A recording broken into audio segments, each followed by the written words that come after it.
శివుడికి ఎవరంటే అత్యంత ఇష్టమో మీకు తెలుసా? రండి మన ఛానల్ ద్వారా తెలుసుకుందాం. ఒకరోజు నందీశ్వరుడు, మహాదేవ మీకు ఈ సృష్టిలో అన్నిటికంటే ఎవరంటే ఎక్కువ ఇష్టం అని అడుగుతాడు.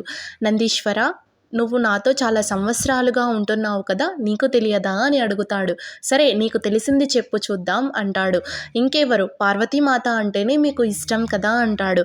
లేదు నంది, తప్పు, నాకు పార్వతీమాత కాదు ఇష్టం, ఇంకా ఎవరో ఉన్నారు చెప్పు చూద్దాం అని అడుగుతాడు. అప్పుడు నందీశ్వరుడు, ఇంకెవడు, మీ పెద్ద కుమారుడు కార్తికేయుడా అని అడుగుతాడు. కాదు నంది, తప్పు అంటాడు. లేదా మీ చిన్న కుమారుడు బాలగణేశుడా అంటాడు. కాదు నంది, తప్పు, ఇంకా చెప్పు అంటాడు. ఇంకెవరు, మీ మెడలో ఉన్న వాసుకీనా అంటాడు. కాదు నంది, తప్పు అంటారు. మరి ఎవరు మహాదేవ చెప్పండి అని ప్రాధేయపడతారు. ఎవరో కాదు నంది, బాధలో ఉన్నా సంతోషంలో ఉన్నా నన్ను నిత్యం తలుచుకొని నా మీద నమ్మకంతో ఉండే ఈ మనుషులు అంటేనే నాకు చాలా ఇష్టం నంది అని చెప్తాడు. బోలో హర హర మహాదేవ్, శంభో